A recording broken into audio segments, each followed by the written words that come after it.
Father talked about the war that we rage yesterday, and I want to go a little bit further into one aspect of what he was talking about. That is the understanding of suffering. We all deal with stuff that is terrible, that sucks, that feels like it's crushing us. And we all are like, why is this happening? Why is this going on? And that desert that we're out in the middle of that Father was talking about yesterday, I mean, it's a real thing. But it's also something that we have to learn that we need to expect. Not that we need to accept it, but we definitely need to expect it.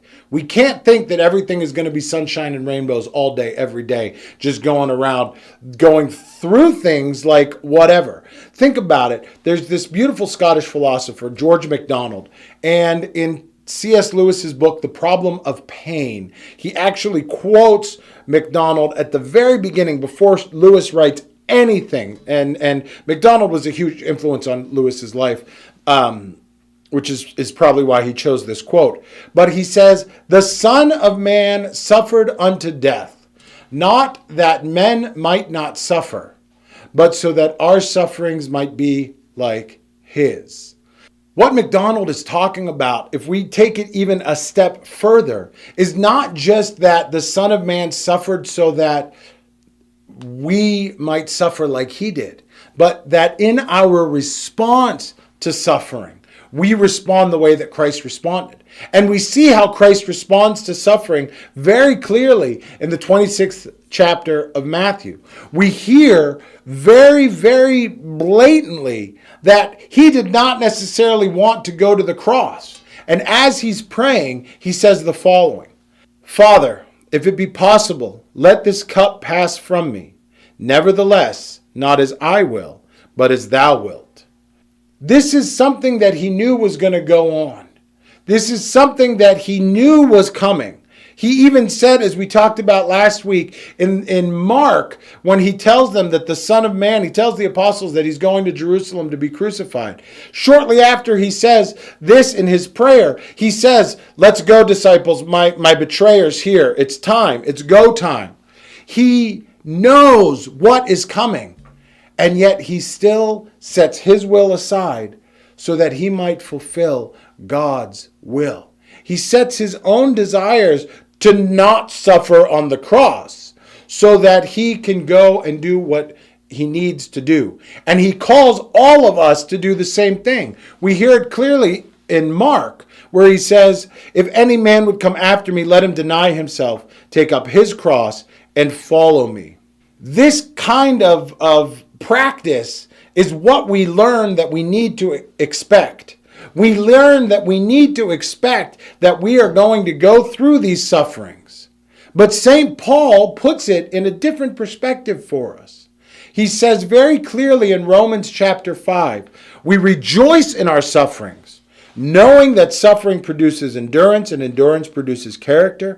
Character produces hope, and hope does not disappoint us, because God's love has been poured into our hearts through the Holy Spirit, which has been given to us." It's almost as if he's saying that God's love that we receive through the Holy Spirit is poured out on us in our suffering, in those moments of sufferings. Because it's in those moments of suffering when we feel like we're going through like hell and we're going through these problems and we feel like we're being crushed, we feel like we can't go on, that we know we have to keep going. Because as Father said yesterday, if we stop and leave ourselves and quit in the middle of the desert, then we're stuck in the desert. We have to keep going. And St. Paul says it very clearly. It's through that process where we have to keep going that suffering produces endurance, which ultimately leads us to hope, and hope does not disappoint. Suffering is also the way that we are tested. And not tested in the sense that God is putting us through the test, the way that we like to talk about in our moralistic therapeutic deism, our MTD that we all subscribe to. That we think that God is somehow doing something evil to us. We are being tested in the sense that we are going through trials by fire, because it is through the fire that we are forged. Listen to what St. Paul says in 1 Corinthians. Each man's work will become manifest, for the day will disclose it, because it will be revealed with fire. The fire will test what sort of work each one has done. If the work which any man has built on the foundation survives, he will receive a reward. If any man's work is burned up, he will suffer loss, though he himself will be saved, but only as through fire. There is a foundation that is set before us. It is the foundation that is the life that Christ has laid out for us. That life of crucifixional living. That life that says, I am putting aside my will so that I can do God's will. When we build on that foundation, that work will be tried by fire. That work will be tested by fire. So when we have those moments, those are the moments where warrior saints rise to the occasion, where they overcome what they think they cannot handle and become stronger through it, and are able to push through it, and are able to get through the desert that they are wandering in of suffering, so that they might come out changed, transformed, a warrior saint. We'll be back tomorrow, and until we see you then, keep walking on the way of the warrior saint.